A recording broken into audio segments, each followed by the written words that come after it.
Si vous avez suivi une formation d'ingénieur ou de scientifique, vous êtes certainement parmi les personnes les plus qualifiées lorsqu'il s'agit de mettre les problèmes en équation et d'en trouver les solutions optimales.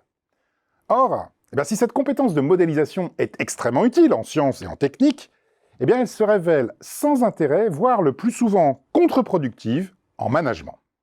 En effet, le management traite de questions multiformes, complexes et changeantes. Le temps que vous allez passer à tenter de modéliser les problèmes de recrutement, de motivation, de pouvoir ou de structure, ils auront déjà changé, ce qui rendra votre modélisation obsolète. Vous risquez alors de vous en tenir au modèle, qui est plus rassurant que la réalité, au risque de prendre des décisions méticuleusement justifiées, mais fausses. De plus, il n'existe jamais de solution optimale, mais une multitude de solutions plus ou moins acceptables, entre lesquelles il convient d'arbitrer en temps réel. Vouloir recourir à une démarche scientifique pour choisir la meilleure solution est un leurre. D'un côté, on trouve le mythe de la solution parfaite, et de l'autre, la réalité des solutions satisfaisantes. Le prix Nobel Herbert Simon a ainsi distingué la rationalité absolue, qui n'existe que dans les livres, et la rationalité limitée, qui est notre quotidien. Il y a quelques années, un professeur expliquait ainsi devant un amphi d'élèves ingénieurs que chercher à trouver l'unique solution à toute équation était une démarche indispensable en sciences, mais sans objet en management. À la fin de la classe, un des étudiants est venu le voir et lui a indiqué « Monsieur, vous avez dit quelque chose de faux. Vous avez dit que nous autres ingénieurs, nous sommes les mieux formés pour trouver l'unique solution de toute équation. Mais monsieur, ce n'est vrai que pour les équations du premier degré. » Alors, contrairement à ce que vous pourriez penser, cet étudiant ne cherchait pas à faire un bon mot. Il tenait à rectifier une erreur et à rétablir une vérité scientifique. Or, aujourd'hui, ce même étudiant dirige peut-être une usine avec des vrais individus sous ses ordres. Et on peut espérer pour eux qu'il a changé de modèle mental.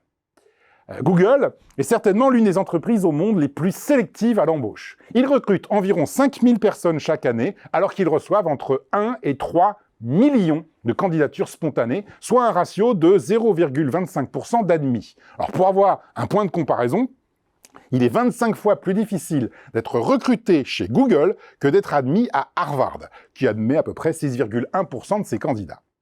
Alors, il y a quelques années, pour être certain d'attirer les meilleurs des meilleurs, Google a eu l'idée de diffuser une affiche sur laquelle figurait une question de calcul particulièrement difficile à base de décimales du nombre E.